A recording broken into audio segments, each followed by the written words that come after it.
Meu nome é Selma e sou psicanalista e historiadora. Nós aqui temos uma escola de psicanálise que se chama DEEP. E a nossa escola, a DEEP, vai começar a trazer conteúdos para vocês semanais. Então, o nosso programa vai se chamar Selma na Mente. É uma brincadeira que nós vamos fazer com a palavra semanalmente e com o fato de nós estarmos dentro uns dos outros, pensando nas nossas mentes. É um ensaio, é algo nada pretensioso, são pensamentos, são divagações, são curiosidades, são provocações ligadas à psicanálise, ligadas ao comportamento humano, ligado ao processo histórico, enfim, a considerações filosóficas, sociológicas, enfim, ao que diz respeito ao humano, à psique humana, à estruturação da psique humana. A nossa escola é uma escola justamente fundada e formada no clássico tripé psicanalítico, que é a formação teórica, a análise didática e o atendimento sob supervisão, né? Partimos das ideias fundamentais do Freud, inclusive do artigo dele, A Psicanálise para Leigos, e conversamos também muito, temos muito do pensamento da Elisabeth Roudinesco, que traz a seguinte consideração, né? Quais são os caminhos da psicanálise hoje? A psicanálise atualmente, a psicanálise que é feita nos dias de hoje. Primeiro, claro, a manutenção de um caráter erudito, de um caráter culto, de um caráter de cultura bastante sólida, porque, de novo, é fundamental isso, porque a psique humana, ela é muito vasta. Então, quanto mais conteúdo a gente tiver, quanto melhor for a formação de um psicanalista, em termos humanísticos, em termos,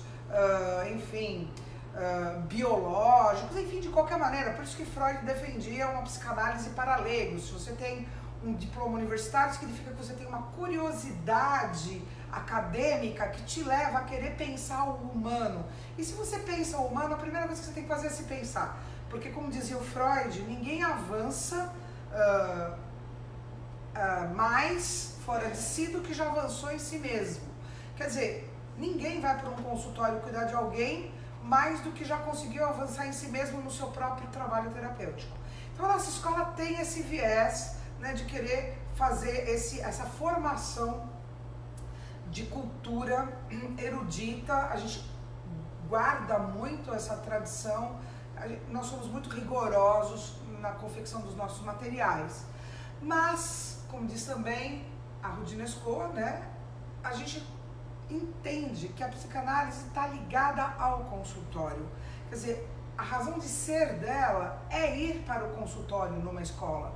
Então nós temos todo um cuidado na nossa escola em levar, em desenvolver uma metodologia para que os nossos alunos tenham condições, competência, consigam ir de uma forma prática, real para o consultório. Então, erudição, cultura e a praxis do consultório são as nossas ambições na nossa escola, e é o que nós estamos fazendo já há algum tempo aqui, desde que a nossa escola foi fundada. DEEP, né? Escola de Psicanálise. Mas, voltando ao nosso programa Selma na Mente, que deve sair semanalmente aí, esperamos, né? De novo, é alguma coisa livre, para que todos possam usufruir de pensar a si mesmos, de poder não ter medo de enfrentar o desconhecido, de lidar com aquilo que é diferente da sua própria psique. Estamos vivendo tempos extremamente, digamos assim, delicados, como foram outros pela história fora, porque nós temos aí uma tendência de querer nos proteger, achando que se nós evitarmos o diferente, se nós combatermos o diferente, se nós perseguirmos o diferente, nós vamos conseguir ter controle da situação e vamos nos sentir seguros. Primeiro que segurança não existe. Porque segurança pressupõe não um movimento, e o universo é movimento. Então, talvez, se a gente for pensar em segurança, a segurança está na certeza que nós conseguimos lidar com o movimento. E lidar com o movimento significa que nós vamos ser capazes de lidar com aquilo que é diferente da gente, lidar com o inusitado, com aquilo que aparece simplesmente e que nós vamos ter que lidar.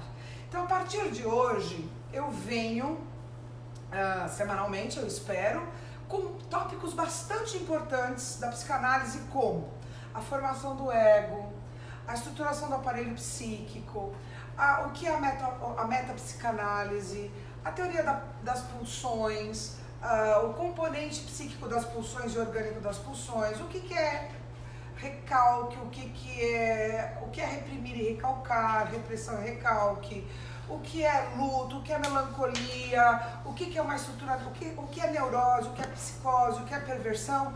Aos poucos, nós vamos lidar sem preconceito, né? Lembrando aquilo que Paulo dizia, né? Paulo de Tarso, tudo posso, mas nem tudo me convém. Isso quer dizer, lidar com os nossos sentimentos, lidar com os nossos desejos. E nós vamos entender que uma ferramenta fantástica para isso é a psicanálise.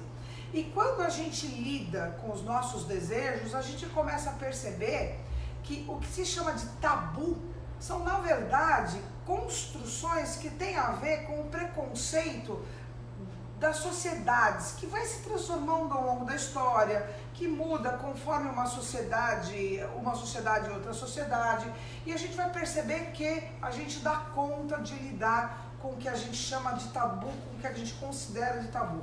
Então a gente vai lidar com situações, com conceitos como sexualidade humana, sexualidade infantil, os nossos desejos, para que a gente perceba que os desejos estão aqui, a gente nunca vai se livrar deles, a gente vai ter que lidar com eles, vai ter que lidar com o conflito psíquico que tem a ver justamente com o desejo versus a realidade, que vai gerar os sintomas, que vai gerar os sonhos, os atos falhos, enfim, os sintomas de modo geral, patológicos ou não. Então, a nossa ideia é que os tabus caiam, que o preconceito caia, que a gente consiga com muita tranquilidade lidar com o nosso interior, que a gente consiga não julgar os nossos desejos, nem os desejos dos outros, que a gente possa lidar com os nossos desejos, para que a gente possa não desenvolver patologias que estão ligadas a justamente a gente negar esses desejos.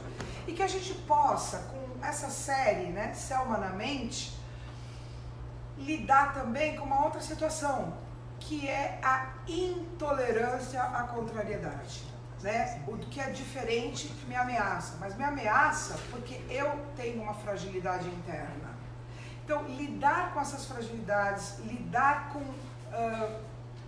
ficar face a face com elas é uma outra provocação desse programa.